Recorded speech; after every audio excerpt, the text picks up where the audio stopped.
আমার কাছে আছে। সেলিম আহমেদের নাম কাটার জন্য অ্যাপ্লাই করেছে এবং এই সিগনেচার সেলিম আহমেদ বলছে সেলিম আহমেদের নয়, অ্যাপ্লিকেন্ট খুদ না করছে তার সই এটা নয়। এখন যদি আমি এটা কোনোভাবে ভেরিফাই করি আর এই অ্যাপ্লিকেন্ট যদি মামলা করে, সবার আগে চাকরি যাবে আমার সেফটিটা তো আমাকে দেখতে হবে। এখন আমি তখন আমার 60টা ফর্ম এরকম আমি উপরে জেনিউন যেগুলো আছে আমি সবগুলোর উপরে রিমার্ক লিখে আমার সিগনেচার দিয়ে ডেট দিয়েছি এবং যখনই আমাকে অ্যাপ্লিকেন্ট কনফার্ম করে দিয়েছি, এই গ্রামের এসে কনফার্ম করে দিয়েছে, তখন আমি ইলেকশনের যারা ছিলেন ওখানে 1-2 স্টাফ এদেরকে আমি বলি যে আমি প্রায় 60টা ফর্ম এরকম রিমার্কস লেখা শেষ, রিমেইনিং ফর্ম আমি করতে পারবো না, কারণ আমি কোনো ভুয়া ফর্ম ভেরিফাই করতে পারবো না।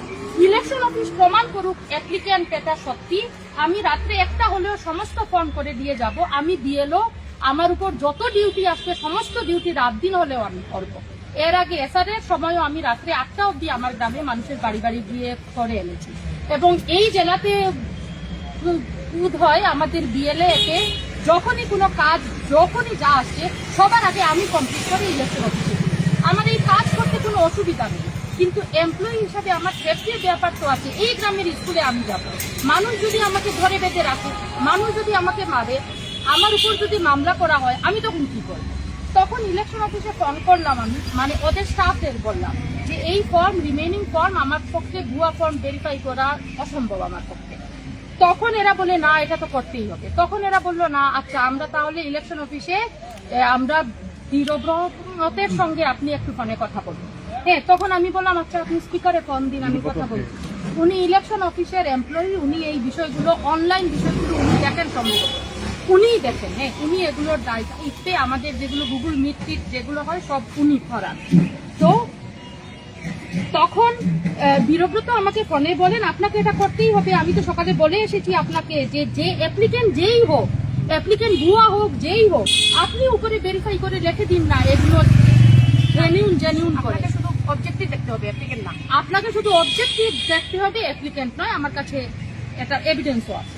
তো এরপরে আমি উঠে বললাম যে কি করে করবো, অ্যাপ্লিকেন্ট খুদ না করছে, কালকে যদি অ্যাপ্লিকেন্ট মামলা করে আমি বিএলও হিসাবে আমার সই থাকছে এখানে, অনলাইন করলে আমি আমার বিএলও এর থেকে আমি করছি, তো তখন তারা কোনো অবস্থায় ইয়ে করে না।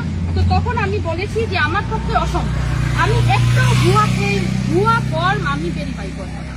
আপনারা আগে প্রমাণ করুন এটা সেলিম আহমেদই অ্যাপ্লাই করেছে, রাত্রে একটা হলেও আমি সারা রাত্রে অফিসে বসে এগুলো করে দিয়ে যাব। তখনও বীরব্রত ফোন কেটে দিয়েছেন। কেটে দেওয়ার পরে খানিকক্ষণ পরে ওদের অফিস স্টাফও কেউ রুমে ছিল না। এরপর খানিকক্ষণ পরে অফিস স্টাফ এসে বলেন আপনারা এগুলো যা হয়েছে আমাদেরকে জমা দিয়ে এগুলো করতে হবে না, আর রিমেইনিং গুলো করতে হবে না, আমাদেরকে জমা দিয়ে দিন। হ্যাঁ, তখন আমরা উঠে বললাম না আপনাদের হাতে তো আমরা জমা দেব না, আপনাদের হাতে জমা দিলে এভিডেন্স কই আমাদের, আমরা যে জমা দিয়েছি আমাদের উপর আপনারা অ্যাকশন এনে নেবেন। তো এই জন্য আমরা এটা ইলেকশন অফিসে গিয়ে আমরা জমা দেব, ইলেকশন অফিসের অথরিটির কাছে আমাদের বিষয়গুলো বলে।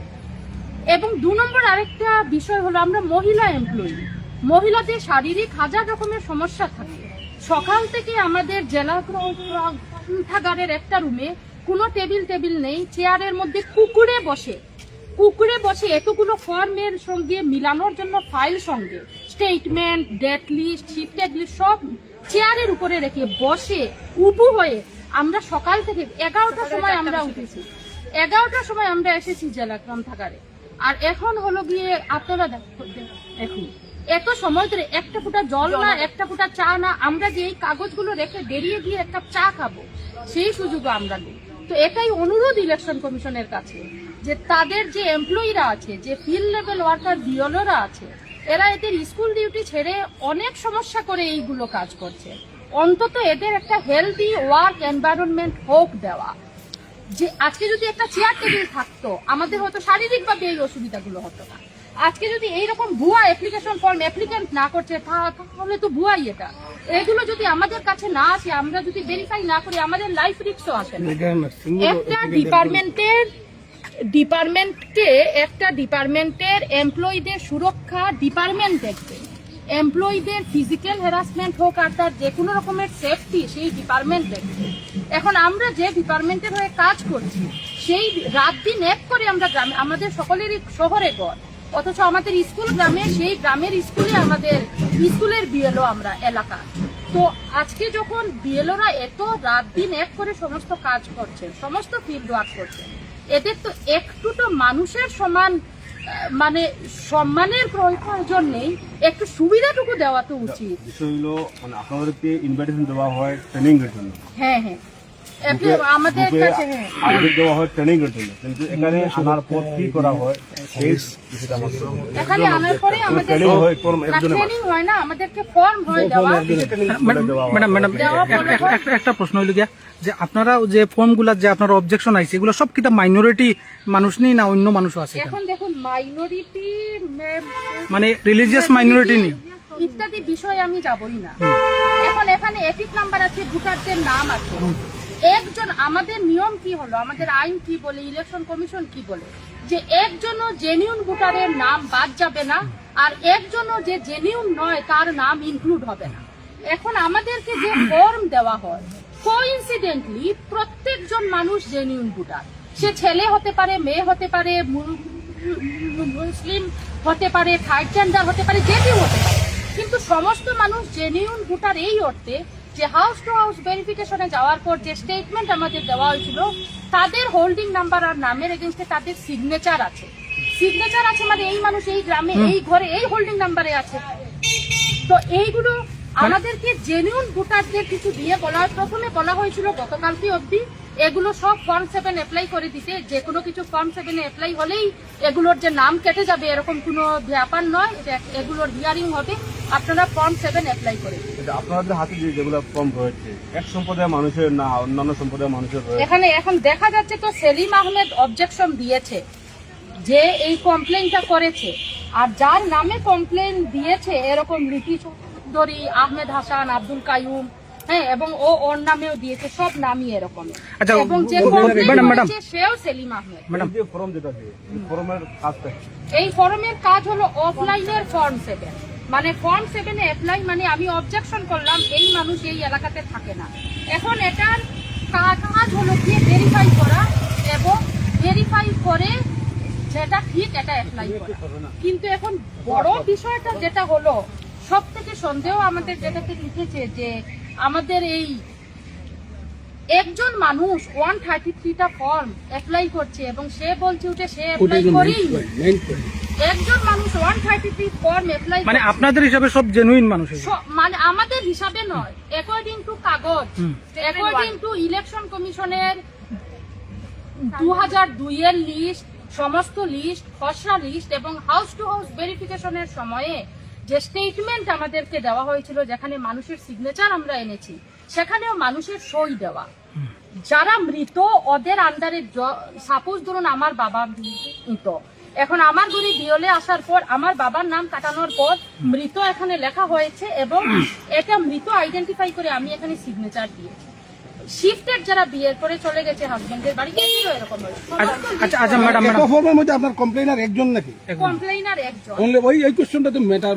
ম্যাডাম কমপ্লেইনার বলছে সে কমপ্লেইন করেনি, এখন এ বলছে মামলা করে। ম্যাডাম গতকালকে বিভিন্ন পলিটিক্যাল পার্টি ডিসি মহোদয়ের কাছে এই বস্তুটার উপরে নিয়ে প্রশ্ন উঠাইছে।